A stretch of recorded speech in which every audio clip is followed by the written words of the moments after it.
1945 का जापान, जंग खत्म होने वाली है लेकिन तबाही अभी बाकी है। कहानी शुरू होती है कोची शिकीमा से, जो हमारा मेन लीड एक्टर होता है। वो एक कामिकाचे पायलट होता है जिसे अपनी जान देनी होती है मुल्क के लिए, लेकिन कोची जानबूझकर अपना प्लेन एक रिमोट आइलैंड पर इमरजेंसी लैंडिंग कर देता है। उसका बहाना होता है कि प्लेन में टेक्निकल फॉल्ट है। असल में कोची मरना नहीं चाहता। उस आइलैंड पर एक रिपेयर क्रू होता है जो प्लेन चेक करता है। रात के अंधेरे में अचानक जमीन कांपने लग जाती है और जंगल से एक भयंकर जानवर निकलता है, गॉडजिला। लेकिन उस वक्त वो इतना बड़ा नहीं होता।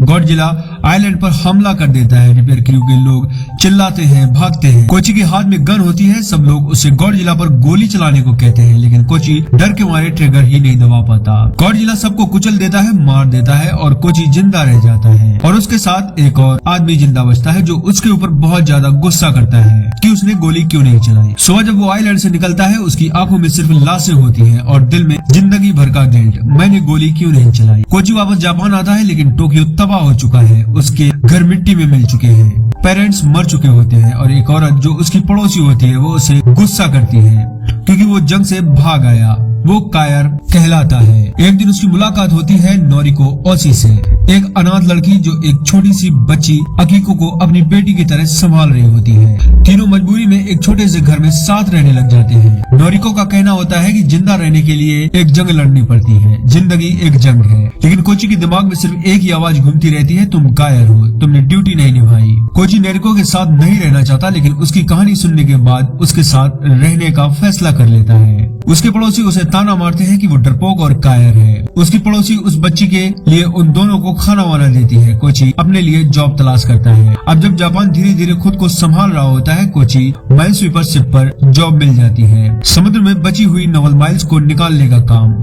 नोरिको कहती है ये काम खतरनाक है, तुम मत करो, लेकिन उन्हें भूख, प्यास और गरीबी के चलते हुए वो जॉब करनी पड़ेगी। करने के लिए बोट पर जाता है, लेकिन वो बोट देखकर डरता है। जहाँ उसे 3 और साथी मिलते हैं जो कोची के साथ समुद्र में काम करेंगे। उनका कैप्टन होता है नोदा। वो समुद्र के बीच पहुंच जाते हैं जहाँ वो माइल्स निकालते हैं। कोची सपने में देखता है कि गॉडजिला उसके घर के पास आया है। वो बहुत डर जाता है। नोरिको उसे संभालती है। जापान में अब शांति होती है। वो धीरे धीरे ग्रो करता है। कोची अपना घर अच्छा बनवा लेता है और अपने साथ जॉब करने वाले साथियों को डिनर पर बुलाता है। वो उन्हें अपनी कहानी बताता है और साथ में डिनर करते हैं। अब नोरिको भी जॉब ज्वाइन कर लेती है। कोची उसे इजाजत दे देता है। कोची अपने साथियों के साथ समुद्र पे होता है, तभी उन्हें एक शिप डूबा हुआ दिखाई देता है। कोची बताता है कि ये काम शार्क का नहीं, गॉडजिला का है। जितने भी लोगों को मारा था वो गॉडजिला था। तब वो छोटा था, लेकिन अब वो बहुत ही बड़ा हो गया है। सब डरते हैं, लेकिन करेंगे भी क्या। मछलियाँ ऊपर आती है। कोची सबको अलर्ट करता है, गॉडजिला आने वाला है, हम मुकाबला नहीं कर सकते, हमें भागना होगा। लेकिन कैप्टन उसकी बात नहीं मानता। तभी गॉडजिला एक बोट को तोड़ देता है और उनकी बोट का पीछा करता है। गॉडजिला अब पहले से काफी ज्यादा बड़ा और ज्यादा खतरनाक हो चुका होता है। शिप के क्रू जान बचाने के लिए अपना दिमाग लगाते हैं, उन पे अटैक करते हैं, लेकिन गॉडजिला को इन सब से कोई फर्क नहीं पड़ता। कोची उसके मुंह में एक न्यूक्लियर डालता है और उस पर फायरिंग करता है। एक जोरदार ब्लास्ट होता है। गॉडजिला गुस्से में आकर हमला करने वाला होता है, तभी एक और शिप गॉडजिला पे अटैक करता है। गॉडजिला शिप पे अटैक करता है और शिप को तोड़ डालता है। तभी एक और जोरदार ब्लास्ट होता है। गॉडजिला बहुत ज्यादा जख्मी हो जाता है और वहाँ से चला जाता है। कोची को हॉस्पिटल शिफ्ट किया जाता है। जब उसे होश आता है, वो टोक्यो के लोगों को अलर्ट करना चाहता है, लेकिन वहाँ की गवर्नमेंट इजाजत नहीं देती। कोची घर आता है। नोरिको उसके जख्म के बारे में पूछती है। वो बताता है कि गॉडजिला रिमोट आइलैंड से यहाँ पर आ गया है, वो सब तबाह कर देगा। वो एकदम पागल जैसा हो जाता है। नोरिको उसे संभालती है और उसे उसका पास्ट भूलने को कहती है। कुछ समय बाद गॉडजिला पूरी तरह से म्यूटेट हो चुका होता है न्यूक्लियर टेस्ट की वजह से। वो एक चलती फिरती तबाही बन चुका होता है। गॉडजिला फिर से समुद्र में देखा जाता है। वो किंजा की तरफ बढ़ रहा होता है। शहर में हाई अलर्ट हो जाता है। अब गॉडजिला सीधा टोक्यो पर हमला कर देता है। कोची अपने घर पर होता है और नोरिको ट्रेन में। गॉडजिला ट्रेन को ऊपर उड़ा लेता है। नोरिको पानी में गिर जाती है, बिल्डिंग गिर जाती है, ट्रेन उड़ जाती है, लोग सड़कों पर जल जाते हैं। कोची और नोरिको भागने की कोशिश करते हैं, लेकिन गॉडजिला का एटॉमिक ब्रीथ जो कि आग जैसा होता है वो शहर को चीर देता है। लोग भागते हैं, नोरिको गिर जाती है। तभी कोचो उसे अपने साथ लेके आता है। गॉडजिला पे फायरिंग करते हैं। तभी गॉडजिला गुस्से में आकर अपने मुंह से एक जोरदार आग निकलता है। जोरदार ब्लास्ट होता है, बिल्डिंग तबाह हो जाती है, नेर्को ब्लास्ट में हवा में उड़ जाती है और कोची उसे मरा हुआ समझ लेता है। कोची का दर्द और गिल्ट और गहरा हो जाता है। एक बार फिर वो किसी को नहीं बचा पाया। वो गॉडजिला को देखकर जोर से रोता है और अब कोची अकीको के साथ ही बचा होता है। उसके सभी साथी और वो पड़ोसी औरत अकीको को संभालने के लिए दे देते हैं। जापान की गवर्नमेंट कमजोर होती है, अमेरिका मदद नहीं करता। तभी कुछ रिटायर्ड नोवल ऑफिसर और सिविलाइजेशन मिलकर खुद का प्लान बनाते हैं गॉडजिला को अपने बलबूते पर खत्म करने का। कोची भी इस मिशन का हिस्सा बन जाता है। उसके लिए सिर्फ मिशन नहीं होता, ये उसका गिल्ट का अंत करने का मौका होता है।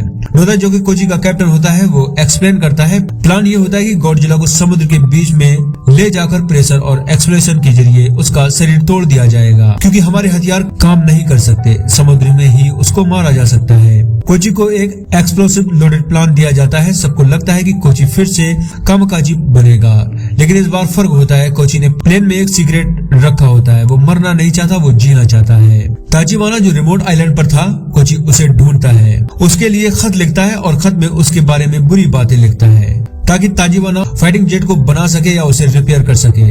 ताजिबाना उसके पास आता है और उसे मारता है, क्योंकि कोची ने उस आइलैंड के लोगों के मारे जाने का कारण ताजिबाना को बता दिया होता है। ताजिबाना उसकी मदद नहीं करता, लेकिन कोची बहुत रिक्वेस्ट करता है। ताजिबाना मान जाता है और शिप को रिपेयर करना शुरू कर देता है। नोदा सभी लोगों के साथ मिलकर आखिरी बार के लिए तैयार हो जाता है। ताजिबाना शिप रिपेयर कर देता है और कोची को जेट के बारे में बताता है, कौन सा बम कहाँ फिट है।